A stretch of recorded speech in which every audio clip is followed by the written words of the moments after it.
and we are live with the Understand Photography Show, where we talk about travel, nature, and fine art photography. Welcome to episode number 70. We are live on Facebook, facebook.com/understandphotography at 4 p.m. Eastern Time on Fridays, but then we put the recording on YouTube and also on iTunes as a podcast. So if you like to listen to podcasts, just do a search for the Understand Photography Show and you will find us. It would be so helpful to us if you wrote a review as you're there. Subscribe to our YouTube channel, whatever, okay? We'd love to have you. Got a few commercials that I want to talk about. We have the 4 Weeks to Proficiency in Photography class. It's January. It's time to really start learning your camera, right? So if you're here in Southwest Florida, tomorrow, which is January 13th, our hands-on class starts. But our online class begins February 8th. Now, if you're afraid of online classes, think it through. Why are you afraid? I'll tell you the main thing. People think, oh, I need someone to show me what buttons to touch. Well, guess what? Our 4 Weeks to Proficiency in Photography is a live class. So you're going to have pictures of your camera. You can, whatever camera you've got, we're going to have pictures of it or something similar, very, very similar, where it's like, press this button. I'm right there because it is a live class. I'm right there so you can ask questions. But it's a little better because it's online. It's being recorded. It's a recorded class. So you can stop the recording, rewind, watch something over, but I'm still there to answer the questions. The best thing about that and the benefit of the online class over the hands-on class is that at the hands-on class, if somebody doesn't get it, I have to move on. I can't hold the class back. So keep that in mind. Don't be afraid of our online class anyway. We do have the kind of classes that are just videos. Our software classes are just video classes. But the 4 Weeks to Proficiency in Photography, that's the one that you're going to get a solid photography education. Join us February, and you'll love the class, I promise. You'll start shooting in manual. You'll really, really get it. That's going to be on understandphotography.com. We also have some standard online classes that are videos, mostly for our software. The way that we formatted our software classes is that they're like little short videos, like 3 to 8 minute videos, just teaching a small component. And so you kind of get that. You can pause the video, try it yourself, and then you move to the next video. It's so nice because you can go back and say, oh, I don't remember how to import something into Lightroom. Well, you only have to watch that little 3-minute video. You don't have to watch a whole video, figure out where it is. So Joe Fitzpatrick is such a good instructor. So he's our Lightroom guru. He has 2 Lightroom online classes. One's called Getting Started with Lightroom, and the other one is all about organizing your catalogs and collections and folders, because that's confusing in Lightroom. We've also got Photoshop Elements and a Photoshop class online. Our Everglades trip is sold out for January. Joe has, I think, 1 opening left for his Apalachicola trip. That's April 16th through the 20th this year, 2018. That is such a beautiful part of Florida. Don't miss that. Or if you want to go on our ladies photo retreat, that's limited to just 3 ladies, and that's May 4th through 6th here in Naples, Florida. One more commercial. February 17th here in Naples, Florida, we're bringing in Carolyn Edlin, who is an art business consultant. She's teaching a class called Selling Your Photography as Art. So if you've ever thought about, taking all this beautiful photography that you create and doing something with it, she's going to teach you how to get into galleries, how to do the art shows, how to wholesale if that's something that interests you. So that's February 17th. That's an all-day, I think it's a 6 or 7 hour workshop. Don't miss it. Okay, that's it for my commercials. My guest today for episode number 70 of the Understand Photography Show is Mindy Towns. Mindy is a portrait, landscape, but most of all, she's a very creative photographer. So welcome. Thank you. Thanks for coming down. Glad to be here. Because it's a couple-hour drive, right? Yeah. 2-3 hours. Couple. Two? Yeah. Because you live up in Lakewood Ranch. Do you live in Lakewood Ranch? Mm-hmm. Okay, which is near Sarasota. Yes. Right. Yes. I never even heard of Lakewood Ranch until about a few years ago. I think they just had their 20th anniversary, maybe. Oh. It's been there. Yeah. Okay. Liked it so much I lived there 3 times. You've lived there 3 times? Mm-hmm. No, you're kidding me. No. Well, That is- when we lived there whenever we moved to Panama, and when we came back, we lived there again, and then we just built another house and lived there again. Oh my goodness, that's so Good funny. place to live Now, why did you go to Panama? for an adventure, just an adventure. You moved to We moved. Panama for an adventure? Went on vacation for 9 days, and before we came home, we bought property. And we took a couple of years, built a home, and vacationed there for a couple more years. And then we moved there when my youngest daughter was out of school permanently for almost 3 years. Wow. Yeah, it was And are great. you, I mean, you look so young. Are you retired? How do you not work for 3 years? My husband still worked, and I got to play. Did he work from Panama? Yeah, yeah. Wow. Yeah, he has his own business, and so we was able to work Now, that do you out. speak Spanish? Very little. Poco? He did a really good job learning. He took a lot of classes. Me, not so much. I'd have to have a glass of wine before I could. So no, it was difficult for me to do that. But he did a really good job. It was great. The culture, the pictures, everything I did down there was wonderful. Oh, So it was a lot Central of fun. America is so beautiful. My niece Yeah. went to, she went to Florida State University, Tallahassee, Mhm. but they have a campus in Panama City. Right at the base of the bridge, I believe. Oh, do you know where it is? Mhm. See, I've never been to Panama, but she lived there for 9 months. Yeah. So, Yeah, I'm pretty sure, if I'm correct, I think that's right near the big bridge. Bridge of Americas, I think, is very near where the campus is. yeah, I never made it to see her. Yeah. She didn't invite me. We'll have to get a girls' trip and go down there. That'd be fun. Ooh, I like that idea. Now, how long have you been a photographer? Whenever I was in Panama is whenever I started collecting good gear, because I really didn't know what I was doing. I've always been a photographer, film photography. Whenever I was in high school and stuff, I was always the kid with the camera. I have a lot of pictures of my friends. Whenever my kids were in school, another one of the parents and I used to do photos for their yearbook. We took a lot of photos. So I found ways to be able to do photography, even though I was working and a mom and I had a lot going on. But whenever I lived in Panama, every time we would come back, I would be getting more equipment, more lenses. But there wasn't any place really to go learn to Yeah, I a was group gonna of say. people. Yeah, I was sort of isolated, and there wasn't a club or anything like that. So whenever we moved back, I said to myself, I am going to do whatever I have to do. I'm going to figure out how I can get better at this with, get off auto, understand, have a real understanding for DSLR cameras.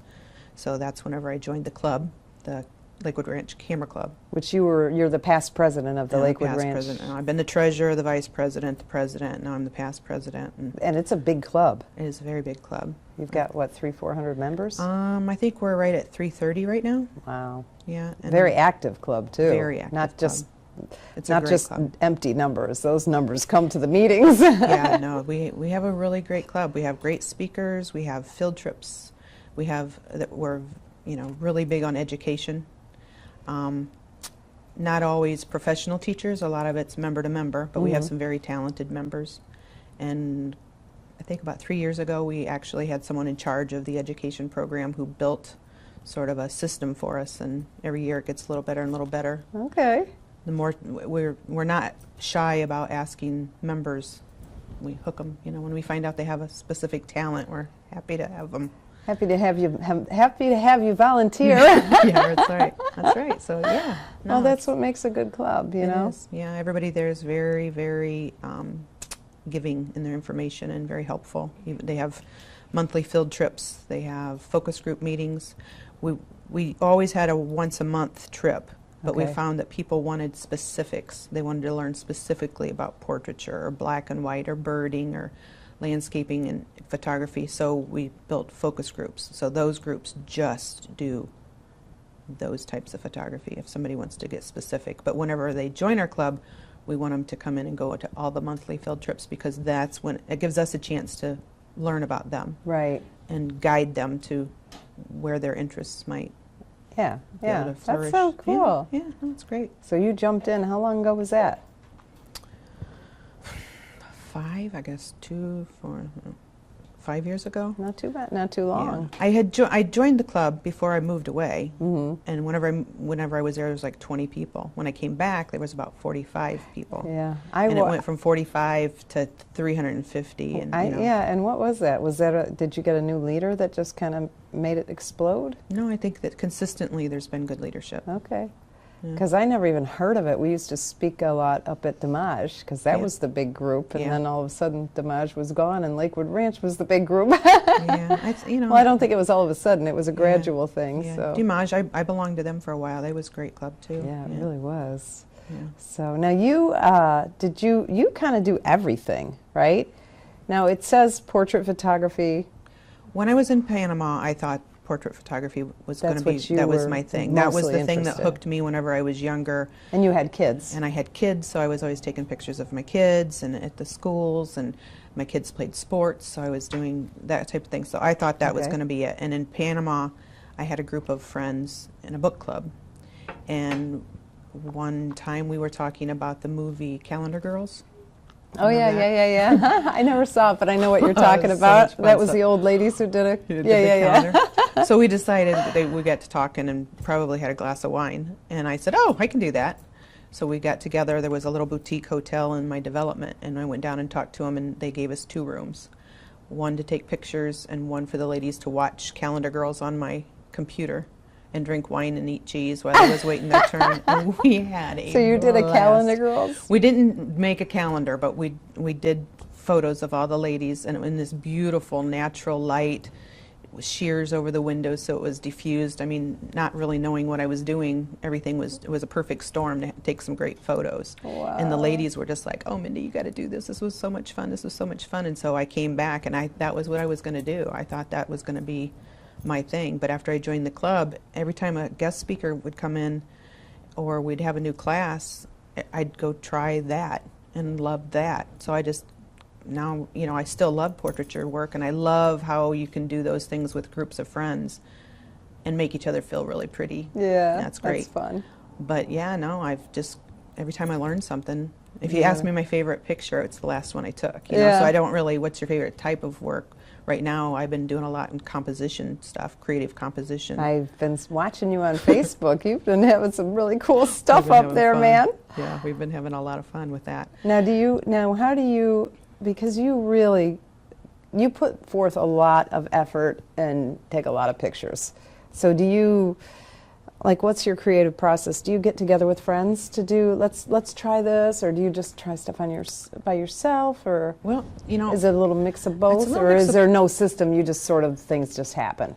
you know, I used to think that I would make excuses in my photography. I would say, well, I sure would like to do that, but I can't. You know, how do you get a model? How do you get this? If I don't want to pay a model, I just want to get friends, and then friends didn't always have the experience, and you spent more time trying to help them pose than you really took doing what you wanted to do with the photos. The lighting or whatever. And then Yeah, I because ran. posing Posing's is a tough. big skill Yeah. to learn too, Yeah, though, yeah. because most people don't know how to pose, and Yeah. so Well, I did a lot of as a Sue portrait Bryce. photographer, you have to learn how to get people who are awkward in front of the camera Yeah. to look good. Well, Sue Bryce was my hero on that. Whenever I came back, I discovered Sue Bryce, and And anybody start- who doesn't know Sue Bryce, oh my gosh, she's just amazing. About the posing. The posing, yeah, she's super with the posing.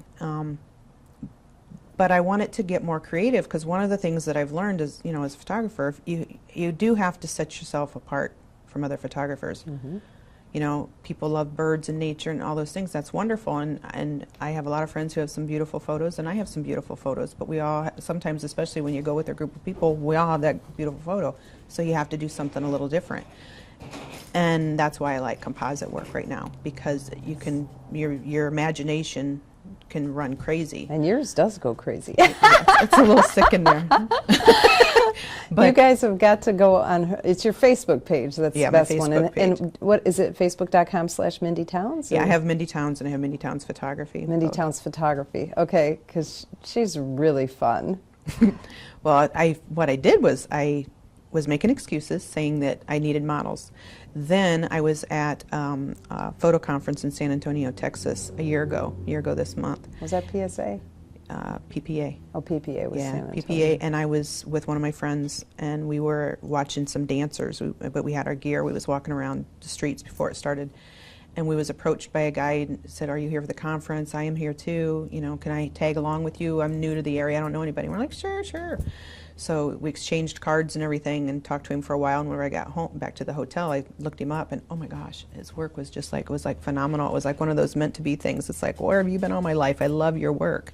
So whenever I got home, I friend requested him and started following his work, and he put on Facebook. He's also, his name's Kirk Marsh, and he's a juggler. He went to clown school and he's a juggler, he's a Wow. performer.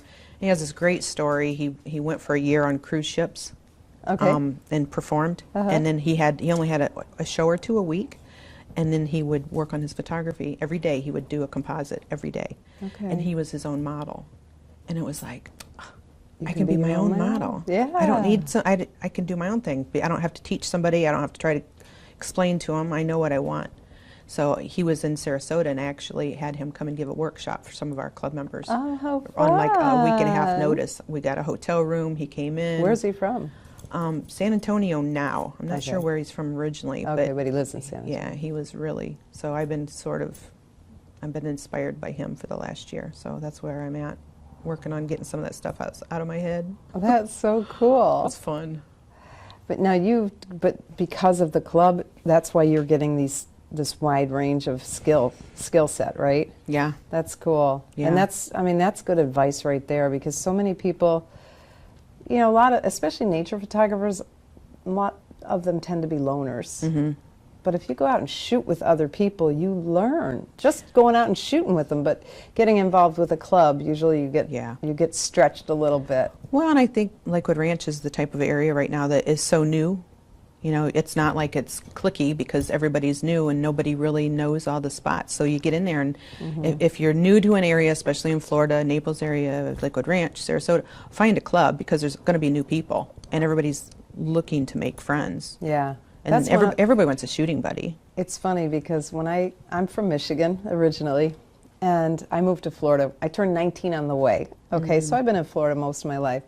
But I went home, you know, to visit a lot in the beginning. And my friends all had the same friends as high school, and so my friend was having a girls' night at her house, and I had met this friend from church, and I said, "Oh, I'm going to bring my friend," and she goes, "We don't even know her." And I was so shocked because I had been living in Florida for so long, and Florida people are so open. They are. Because we're all from somewhere else. There's no, like you said, you don't have the cliques and things like that. No. So the camera clubs are so friendly down. I mean, Joe and I, you know, we're on the speaking circuit, so we're speaking at I think we've spoken at almost every camera club in Florida at this point over these past few years, and everybody is so welcoming. Welcoming, and that's the ticket. That's the place. Whenever I came back from Panama and I said, I'm going to do this, I read a blog. I wished I would have bookmarked it because it was such a great piece of advice. There was like 10 things to do if you want to really improve your photography, and one of them was join a club. One was start a blog. One of them, you know, there was a lot of things, and until I guess I lost the article, I was just going down the list. Oh, that's a great idea. But joining a club was right up there. And at the time I joined, like I said, when I was in Panama, I had collected all this equipment. Really wasn't sure what I did. And whenever I joined the club, at the time, L.B. Blanchard was the president of the club. Okay. And he was so awesome. One of the things that he did that I think was instrumental in making the club successful was he would do a free headshot for every new member for our badges. Okay. But that was his time to set one-on-one with each new member and talk with them. And whenever I explained to him, you know, what my situation was, he had me bring my whole camera bag, my whole big suitcase camera bag to him, and went through the whole thing, spent an afternoon with me going through and asking me what I thought that was for. Oh my And then what he thought that was goodness. for. And by the time I left, I really You had knew like my a private gig. lesson for 4 hours Yep. and he didn't charge you? No, and you can still get that in our club. I mean, everybody's still, if somebody came to me and said, sit down with me, show me what this stuff is, that's the kind of club we are. Wow, that's amazing. Yeah, so yeah, that I think was that's very very rare. I don't think most clubs would do that. No, that's how we are, but it was great. That was is great. Yeah, so no, it's a great But it's place. true. I know for me, you know, I joined the camera club here because, you know, I belong to the professional guild. I've been a professional for 18, 19 years full time. So when I started teaching, I joined our local, we have two. So I joined our local camera clubs. And that's when I started getting stretched. Like, as a portrait photographer, I was very highly trained in portrait photography, but I never did composites. I never really did even any nature photography. Yeah. And now I've done so many different things, and it's improved my other, my portrait photography has improved because I know all these other things that a lot of people just don't learn when you're in one niche. Yeah. It's really fun too. Yeah. It keeps your creative edge up too, I think. So, photo trips, you take a lot of photo trips? Now, when you say photo trips at the club, you're talking about one-day things, right? We did 2 things this year. We had somebody new on the board last year because we took a big survey in the club at the beginning of the last year and asked them what they wanted, what they didn't want, what could we do better. Because what's the point when you got a group of volunteers? The board of directors on these clubs, they're volunteers. Nobody wants it to be a full-time job. Right. Why waste our time doing things that we don't want to do or that the members don't Right. want? And they wanted some more, not just day trips. Oh, So we tried 2 last year. We went to Jupiter Beach, okay. and that was They have a pretty lighthouse there, right? the lighthouse. But there's like these rocky cliffs there. Cliffs in Florida? Yeah, there's like yeah. I mean, you would no never idea. know. I actually went with Richard Burnaby. He did a trip over there. Another one of our members had been on some of his trips, and so he did a little one because he was speaking in Atlanta, and came down and did a quick weekend with us. So we got familiar with the area. So this time we took our club members back, and it was awesome because it's the sunset. It's We're used to sunset over sunset, here. and over there it's sunrise. Oh, we got to get up early over there. Bad for Mindy. You, the wine drinker, now I know you. I'm getting to know you here. No wine on the beach in the morning. But we did see turtles hatch. You're not going to see that. You did? Yeah, yeah. Oh. But we did that trip this year, and that was successful. We had 12 or 15 of our members go for the weekend, and we split it up among different locations. And then we went, in November, we went to Old Clark City. Oh, that's fun. was Joe has been there. Oh, it's great. He That was loved awesome. it. He's got some amazing pictures. Joe, when he went, and I wish I could remember the titles of the blogs. If I can find them, I'll ask Heather to put them in the show notes. But he put flashes inside the cars, and with a CTO, an orange filter, and then turn the white balance to. Oops, sorry.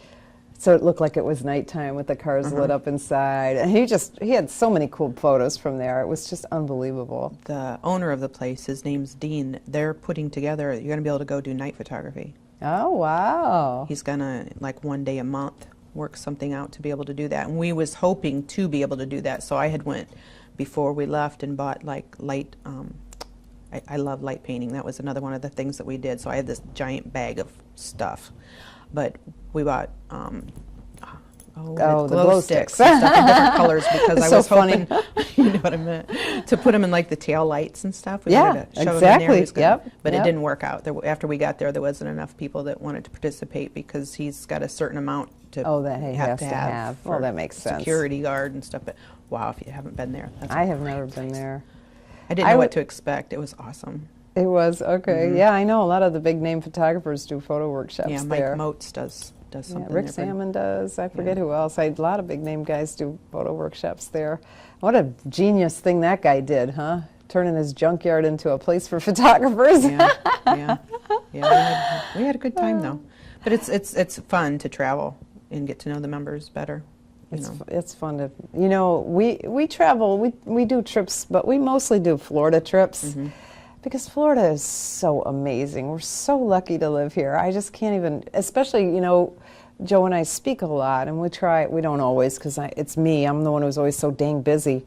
But, we try to go early and explore the area. And then the people who are hosting us at the clubs usually will take us around, and Yeah. it's so much fun to explore. I just can't believe how beautiful Florida is. I didn't know about the cliffs, though. I'm heading to the cliffs next. Jupiter Beach. Yeah. Because we've been over in that area to Stewart a couple of times, which is right next to Jupiter. But I've only seen Jupiter by boat. Yeah, I'll send you the link because there's a little park area there that's a county park probably. I don't Okay. remember what it's called, but yeah, you go in the morning and it's just all these rocky things, and then if you walk further down, it's got a big a blowhole thing. How cool is Yeah, that? but it's a hall. The sand over there is so much different than the sand here. Is it? What's it like? It's It's just like- it's not white there, is it? Like ours? Well, and it's not hard. You know, when you get out by the water, it's like walking on the street here. Yeah. In there, it doesn't matter where you are. It's It's all real soft. yeah. It's good exercise, Tormund especially is- while you're carrying heavy equipment. yeah, take water, lots of it. All right, now the theme of our show is giving back, Mm-hmm. and you give back a lot. Well, I found a way. If you want to, like I said, I had my list of things, but joining a club, blogging, but volunteer.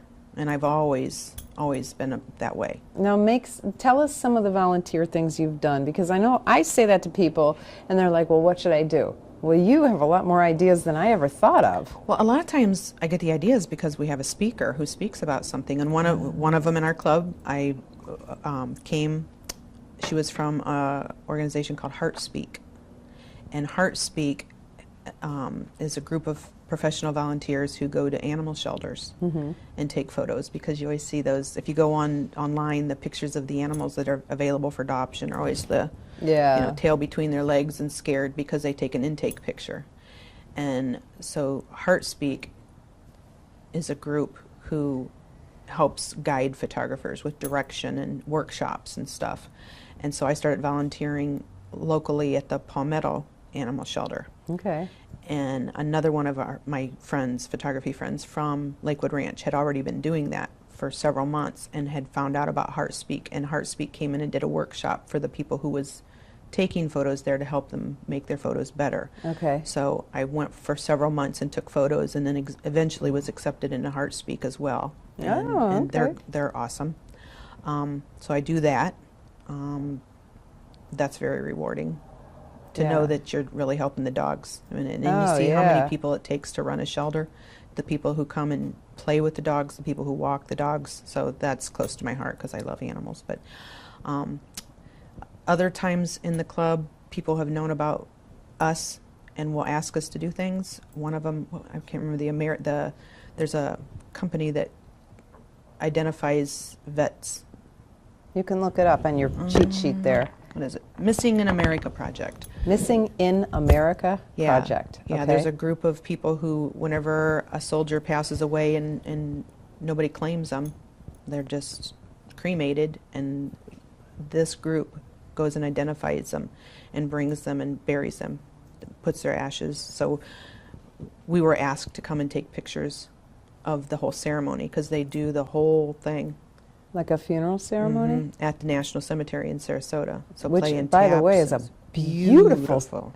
Joe and I, we have, actually, I don't know the date of it, we'll put it in the show notes, but we do day trips. You know, I bought a minivan, so we do day trips, 5 people, plus Joe, so it's comfortable seating in there.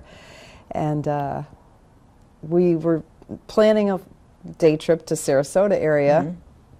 We started in Mayaca, and then we were going to go over to Ringling. And we saw the Sarasota National Cemetery, so we stopped in because, you know, we were scouting. We were on a scouting trip. Oh my gosh, Beautiful. it is so beautiful. I mean, and plus they've got a whole photography exhibit there That is unbelievable. Yeah. with all those old-fashioned pictures, and they're big. They're like, what, I don't know, 30 by 40 pictures or something. with the and whole story underneath. it was such a cool place. Yeah. And then they've got all that art and sculptors, and then of course that's so cool. That's so cool. So you did the ceremony for the missing, Yeah, we photographed the ceremony and and that was like donated those event photos. photography. Well, it was just 2 of us from the club did that because and then we just gave them the photos because they needed to freshen up their website Right. and things like that. Yeah. So that's been good. I've got to do work for the local newspaper because one of the editors used to be a member of the club, and I did some work for her, some family portrait stuff, and told her if you ever are short somebody and just, you know, little things around. I love telling stories with my pictures. Okay. That's my favorite thing. I think photojournalism and composite. Well, see, there You I go don't again. know. I don't know. You have a favorite thing. By the end of the show, it's going to be something different. Probably. But yeah, so I've been able to do a little work for them. Another friend of mine is a sports photographer, and I've helped him out a time or two, and he was a photographer for FSU. Okay. Florida And State. yeah, and so I got to go up with him and be an assistant at Raymond James. I had full access That's the credentials. stadium Where in the- Tampa. Yeah, that's stadium in Okay. Tampa. So that was kind of cool. I'm not really a huge football fan, but it was awful nice to be down on the on the Oh, sidelines. yeah, wow, that's cool. Going like a big shot. That was fun. And it was in Tampa. It wasn't like, see, I grew up in Michigan, and I just remember, going to football games. It was freezing. No, this was not freezing. We're so Not- lucky to not live in freezing Florida. at all. But the club does volunteer work for the Lakewood Ranch community activities. There's some big community functions that they have every year, so that's one way when somebody new comes to our club, and if they're interested in learning more about event photography, the club, we volunteer to cover those events. Okay. On Main Street, they have Boo Fest. They have a big Christmas around the Okay. ranch thing. But there's several things through the year. So you our do members a lot of event, can the do whole that. members. Yeah. Now, what about, didn't you did some kind of project in Panama, didn't you? Or Yeah. what yes. was that? And that was one of those right place, right time things. Okay, what was that? Well, my daughter, who at the time was in dental hygiene school and was dating, her boyfriend was gone to dental school. Uh-huh. And this is in Panama?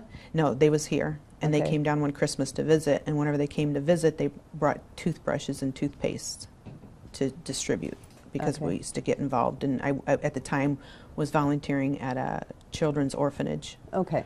but not so much with photography, as going in and just playing with them and do arts and crafts and stuff. Mm-hmm. So we found a way to distribute the toothbrushes and toothpaste. We went to, with one of my friends, to with a government agency, to an abandoned banana plantation. Okay. And we passed those out. And while I was there, the government workers was watching me. I was taking pictures of that because they needed to take documentation back to their schools to show what we did with the supplies. Okay. So I was asked through an interpreter if I would get involved with some new project that the government was doing. And what it was about was the kids up in the mountains in their summertime wouldn't eat properly, and they would be so malnourished whenever they came back to school that it would take a month to 6 weeks to get these kids healthy Oh, enough to even start wow. learning again. You know, it's a third world country. There's Yeah. a place, it's not where I lived, but that was there. Right. So they asked if we might want to come along with this project just to play with the kids, come up with games and activities. And sure. Yeah, we'll do that. So I went home and I asked another one of my neighbors who was a retired school teacher if she'd help. So we started putting our heads together and banging around ideas. And we met with them to find out what their goals were so that we could make sure our goals matched. And while we were having the discussion, we found out, I said, how many kids are going to be there? Uh-huh.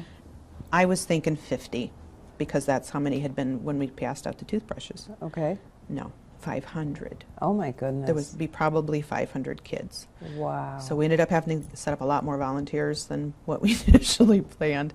But my project that I wanted to do with my camera was I wanted to teach the kids how to take pictures with disposable cameras Uh-huh. and allow them to take photos. Because when I was at the orphanage, when you're around town, when you're anywhere and you're taking pictures of the kids, they get so excited and they want to see the back of your camera. Yeah. They want to see them because they don't have that stuff. So anyhow, when I was asking for the volunteers, everybody was doing the events, and as the day got closer and closer, my project wasn't getting planned because I was working on all these other ones. And I got a phone call from a friend down there who said, listen, I have somebody visiting, and I told her what you're doing, and she'd really like to be involved. And she's from Indiana. Come on, Midwest girls. Somebody's from the Midwest. You're like, well, sure.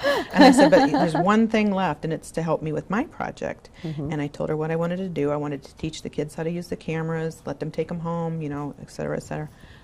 She says, oh, she's a professional volunteer. She's a professional photographer. Oh wow. She was a professional volunteer, photographer from Indiana visiting. You're the professional volunteer. Yeah, She was a that's what I was professional thinking about that from our volunteer. talk earlier. So she came, and it was absolutely crazy because whenever she got there and I talked to her about it, her friend in Indiana had a project where she actually was teaching inner city kids how to use cameras and document their life, and she had the workbook with her. Oh my goodness, you're kidding me. She had tossed it in her suitcase. She goes, I didn't think I'd need this. She said, but the last minute I tossed it in my suitcase, and it was exactly what we needed for our project. Now, where'd you get the cameras? I just went and bought disposable cameras. We How didn't. many though? I mean, 10. I was bought going to say you 10. didn't buy 500, did No, you? no. 500 were out playing Frisbee and baseball. And I went and talked to the principal of the school where we was going to have the function and said, since we're the 2 nights there, I said, could you hand pick 10 kids that would get it, that I could explain these things to, and they'd get it and they'd follow through with it. And so he set us up, and I did 10 journals. I numbered the cameras 1 to 10. I numbered the journals 1 to 10. So they went together, gave them to the kids. We made a diagram of what our camera looked like, the back of it, and through an interpreter, Stacy and I explained how to use the camera. Okay. Then we sent them home with them, and we said, you can take pictures of anything you want except 3. You have to bring back 3 for us: where you sleep, where you eat, and where you get your water. I don't know why we picked those. I still have no idea why, but it ended up being very, very important. When we got the pictures back, I took them and developed them. My friend did the interpretations of what they had journaled about, and it just blew our minds. It just blew our minds what these kids wrote about themselves, what their priorities were. The pictures that they could take after where they sleep, eat, and get their water was of their family. They just like screamed love. It just blew us away. Now, are you talking 36 exposures?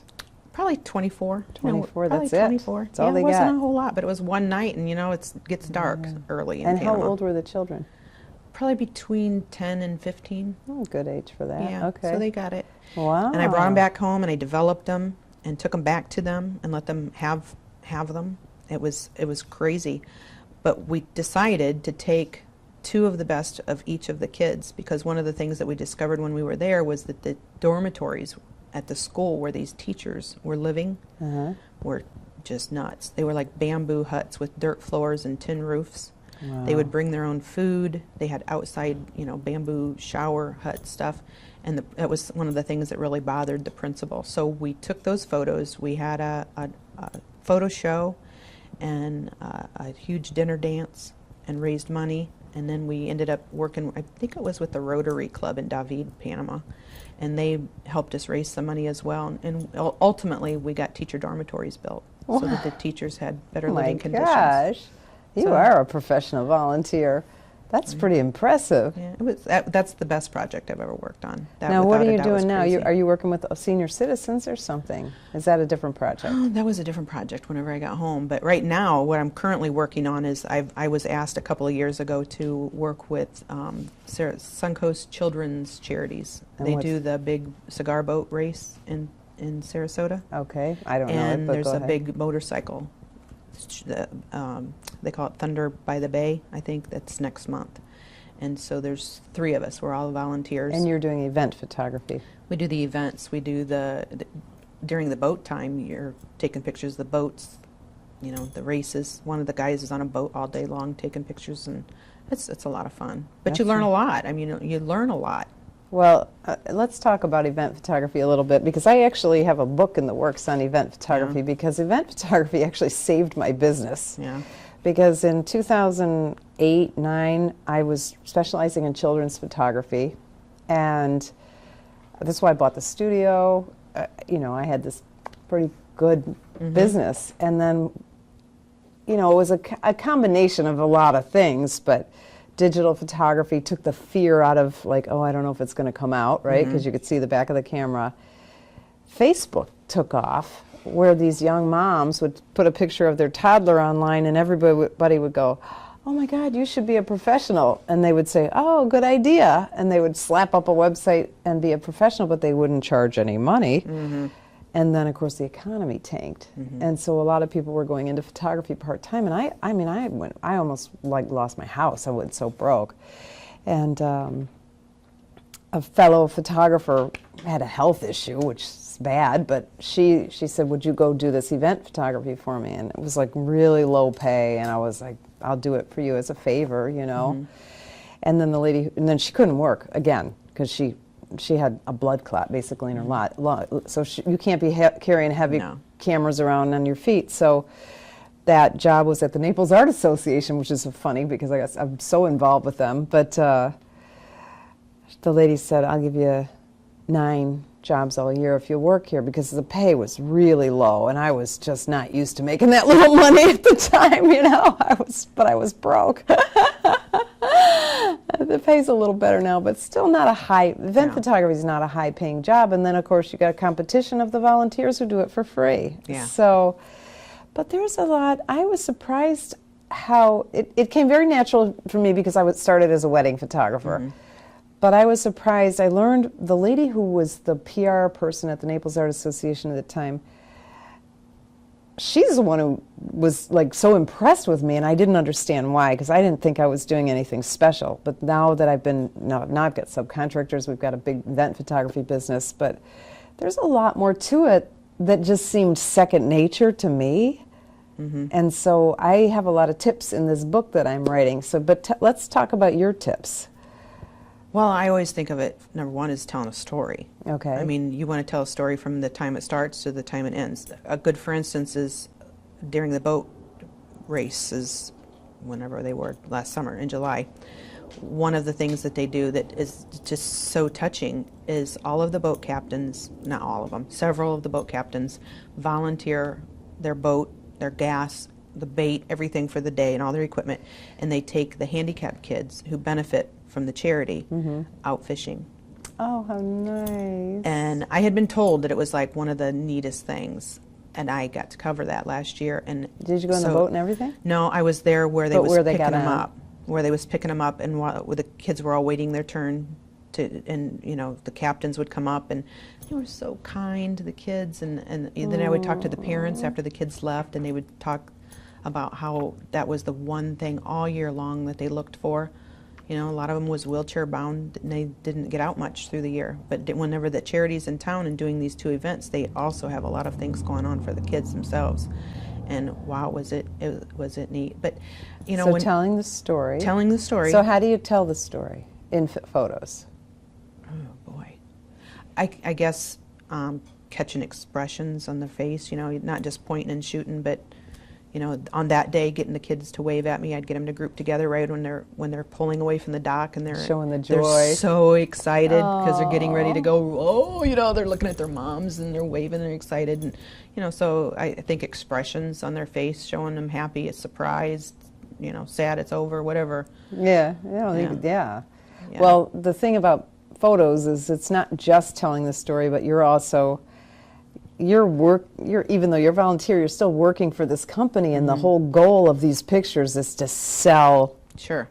Not to sell, but I guess to sell. It's a fundraiser. Yeah, you want people to donate money, so you want to say, look at the joy in these kids' kids' faces. Yeah. Well, they would have for the kids too. They would have a day where they would come to the Hyatt, and all the drivers of the boats and their crews would be there at a table signing autographs, and so the kids will make circuits around the room meeting their guys, you know, and a lot of these kids are every year, and the people remember them, the guys remember them, and it's really nice. All of a sudden it's not this huge event, but it's this tiny little group of people who see each other every year, you know, for the kids. Yeah, even though it's a big event, it's the same, a lot of the same people who bond together. I like to do downtown Sarasota. They have a block party during the time the boats pull and park, and everybody can get up close and talk to the drivers and sign autographs. What I'm hearing you say, okay, this is what Yes, I'm getting doctor. from what you're saying, is if you're going to be photographing an event, you need to know all the things that are going on. Absolutely. So you kind of plan out what the pictures are going to be, or like, you know, how do you okay, I'm going to go on the boat, you go over and get the Yeah, I don't have to organize who's going where for but that even particular if it's one. only you know you need to be on the boat at this time, you need to be at the downtown area for the autograph signing here or whatever. You kind of plan it out. One of the things I always say in event photography to start is you want overall shots, like a big picture Crowd of the shots. marina or something, just to kind of set the stage. Yeah. And then you need a big variety of close-ups, medium shots. Yes. And I did that backwards. And crowd shots. But we even do that in the photo club. One of the things we do at our photo club is we take pictures at every meeting. Yeah. You know, we take pictures. The speakers like to have photos of themselves presenting We but, sure do. But we also, It's all about me. I always say that. and I have pictures of you. But, Thank you. but we post them right up on the website. But we also, it's good for our club to show potential speakers how many people we have at our meetings. Yep. Whenever I was aligning up our speakers, I would say, here's our website address, here's our Facebook page. Please go to our Facebook page and look at our meeting photos. You'll see what a beautiful venue we have. You'll see we have a large crowd. You know, so we always make sure that we go up behind the speakers, that we, you know, like you said, get a wide shot and show the crowd shots. Yeah. Because it's marketing for us as well as it is That's for a good any point, charity that because we're working when you're for. doing that kind of stuff, it's all marketing, right? Event Yeah. photography generally is for marketing, you know? Well, in today's world, people who are looking for a photo club, they'll go online. They're going to go online, they're going to go on course. Facebook, and they're going to check and see. So any club out there that doesn't have a Facebook page, get one, because that's potential members to your club. I think the one that we have is private. I'm not even sure. I'm a member, but I'm not on the board or Yeah. anything like that. Yeah, we take pictures of all of our field trips and everything. They Get the I great know they do, shots. but I don't think their Facebook pages. I'm not sure. Have a talk with them. Put them up there. That's telling the story. Yeah. Where place you want to be. So what about because you are helping the new members learn event photography, what are some of the mistakes that they make, do you know? Or anything like, what do you tell them, like I think just well, for our particular events that we would cover through the club, when it would start getting difficult for somebody who hadn't done it before was whenever it starts getting dark and you have to start using your flash. because they don't Using know a how to use their flash. flash. Yeah. I think, don't you think flash is the last thing you learn as a photographer?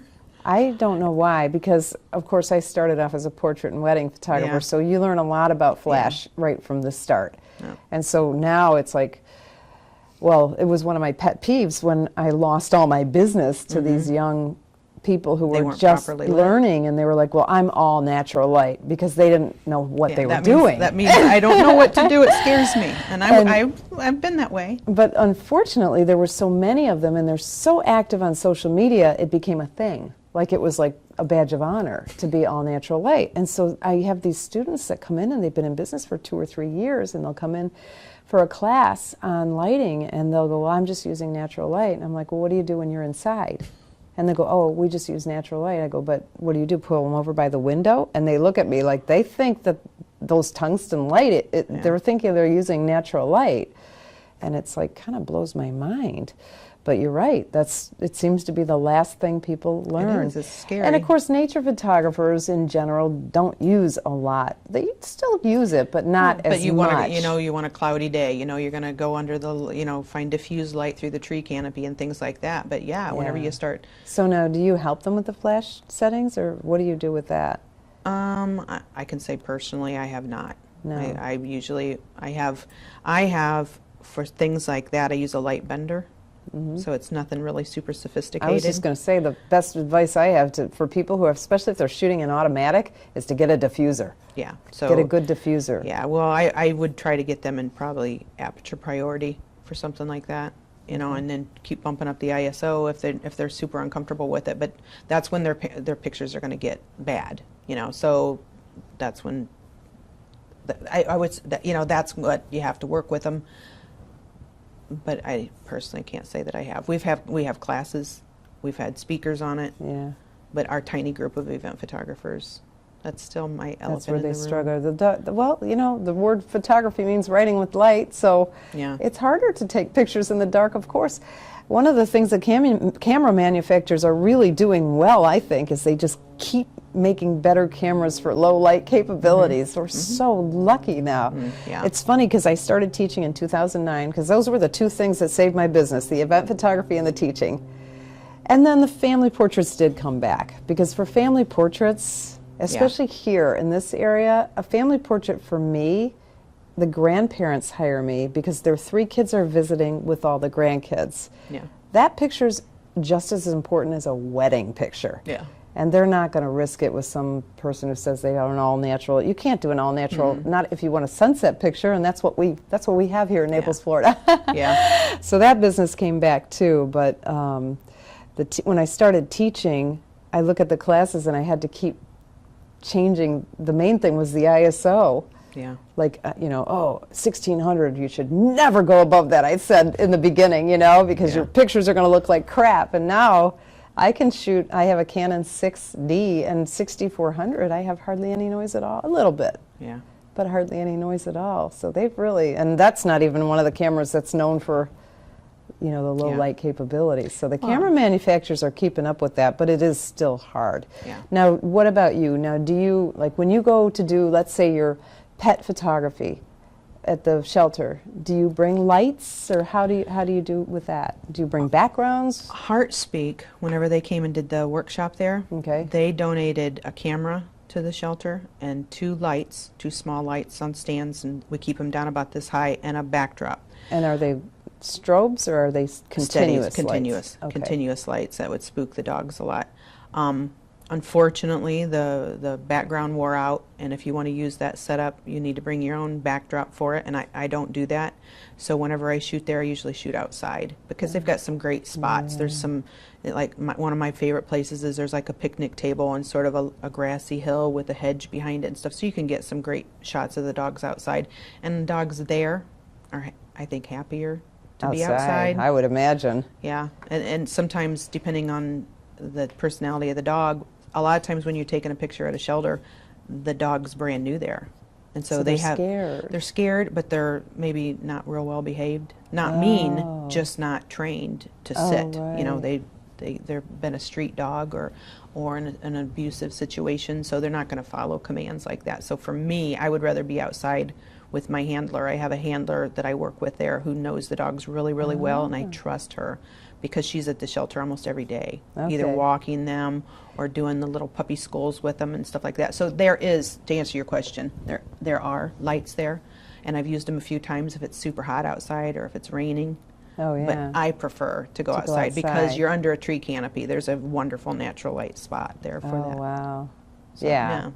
But yeah, no. And what do you do? Do you use a long lens and use a shallow depth of field, or how do you? What do you do outside? I prefer to use my 24 to 105 there. That's a great lens. Yeah, I took my 70 to 200 one time, and I was just too far away from the dogs. I think that they lost. Oh, You couldn't really keep their You attention. couldn't keep. Okay. Yeah. Because you want them to look at the camera. Yeah. Because then it There's- shows that they're friendly or Yeah. whatever. Look at me, please adopt me. Well, I think that's the portraiture photographer that comes in. Then I want the catch lights, and I want them looking at me, and I want their ears up. I don't want scared ears, and, so there's different How do you things. get their that ears up?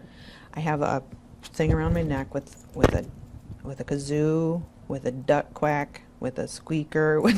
There's all these different Oh my sounds. God, that's so And you just keep cool. it with you because usually with a dog, especially a dog that's not super trained like that, you get 1 or 2 noises, and they'll look. So you have to wait until you just getting ready and squeak, and they'll give you the little look.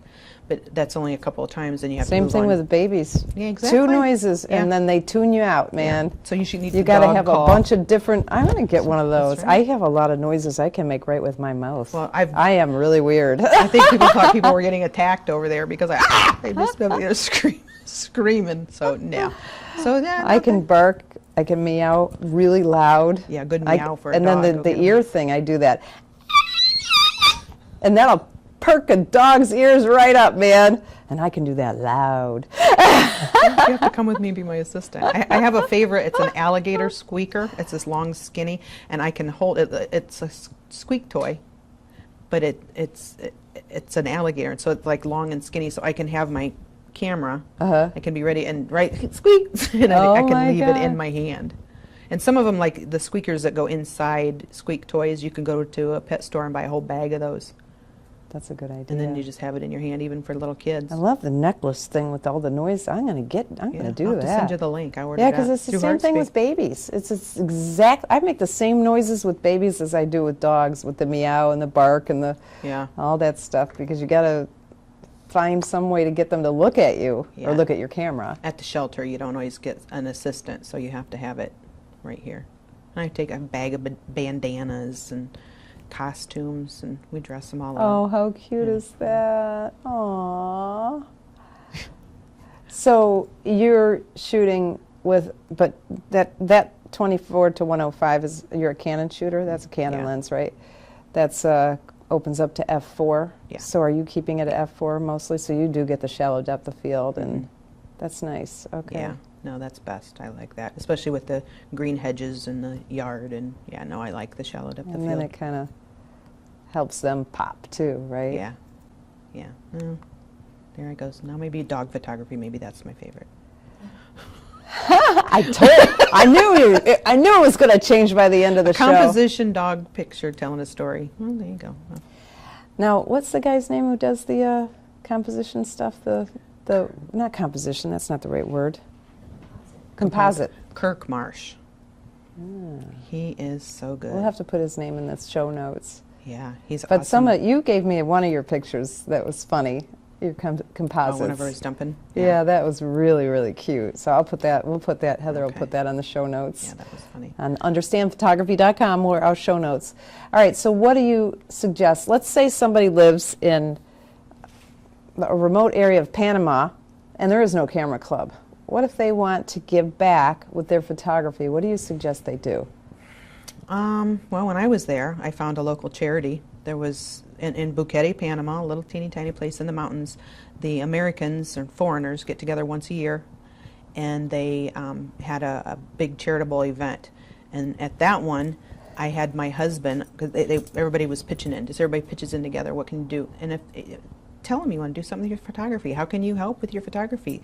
We had my husband bring a Santa suit back from the States. Oh. And I set up like a backdrop, and he sat there, and I took pictures, and I took my printer, I loaded up on print cartridges and 5x7 print paper, and he posed with all the kids.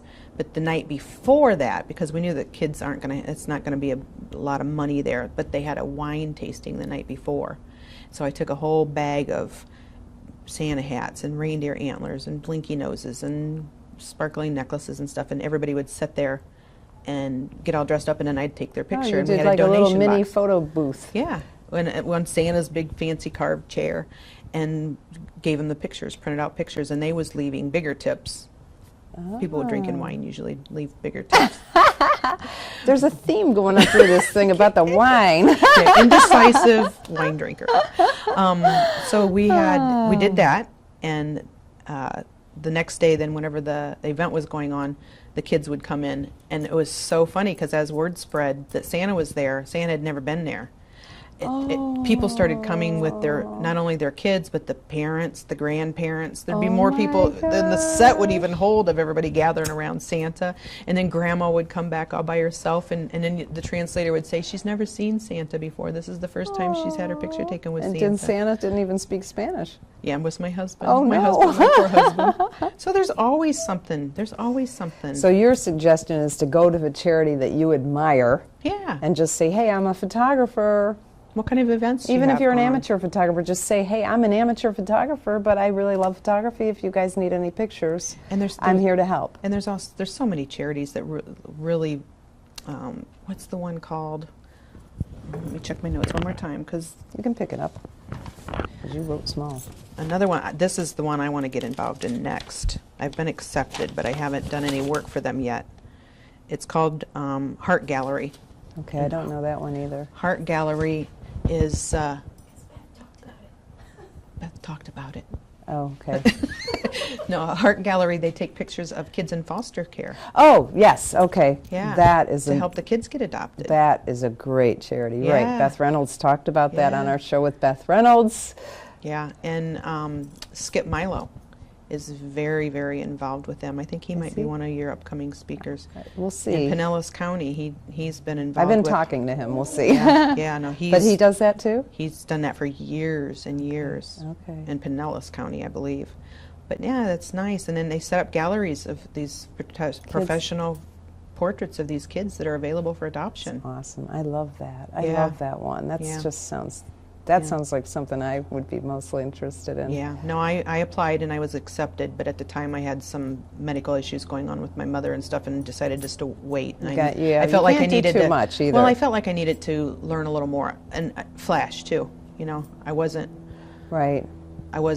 as good at that as I wanted to be, and I knew whenever they called and I was going to go, I wasn't You wanna for make sure where the location was going to be. I had to be prepared with my equipment, and I feel like I am now, so I'd like to do that. Awesome. Yeah. Good for you. All right, so where can we find you? You said you're on everything. You're on 500 Pics and Facebook and Facebook. all, but Facebook is probably your business page would be the best place. Yeah, they can find me at my it's not yeah, on Facebook I'm Mindy Towns Photography. Mindy Towns, I'm there. You can friend request me if you want it, because there's more stuff on my personal stuff. I know. I'm not one of those people that divide up the business and It's personal very hard. much. It's hard having all this social media. Yeah, but I do Instagram and 500px. I like a lot, but no, it's Okay, so we I'm can out find, there. we can find you. Google me. We'll put you in. We'll put your links in the show notes on so check out understandphotography.com. We've got a category called the Understand Photography Show. You can see the show notes from our past episodes. The videos are embedded right there, so you can watch them there with the show notes if you like. Or you can go on our YouTube channel, which is youtube.com/understandphotography, or of course the Understand Photography Show on iTunes if you're a podcast listener, which I'm like a podcast fanatic. My son taught me how to do it a couple of years ago. I guess it's been, about 2 years ago, and now I'm like, I have all these podcasts I don't have enough time for. Yeah, I'm just discovering those myself. In the car. Yeah. That's when I listen to so many in the car. Next week on the Understand Photography Show, my guest is going to be fine art photographer Mila Bridger. And Mila is, you're going to look at Mindy's stuff and you're going to say, wow, she's creative. When you see Mila's stuff, Mila's over the top. Can't wait to look her up. She's really fun. She's going to be a fun guest. She's like, should I bring wine? I'm like, not during the show. I'm surprised you didn't It could be bring wine. Kathy Lee and what's her name? Hoda. Yeah. See my new mugs that Joe got me, the Understand Photography Show mugs. We could have wine in here instead of water, right? Who says we don't? So tune in here to the Understand Photography Facebook page at 4 o'clock Eastern Time if you'd like to watch us live, or you can watch us, of course, the recordings on YouTube or listen on iTunes. Thank you, Mindy Towns. Thanks for having me. And I'm Peggy Farron. Thank you for watching episode number 70 of the Understand Photography Show. We'll see you next week. Thank you for watching the Understand Photography Show. It would help us immensely if you would click like and subscribe to our YouTube channel.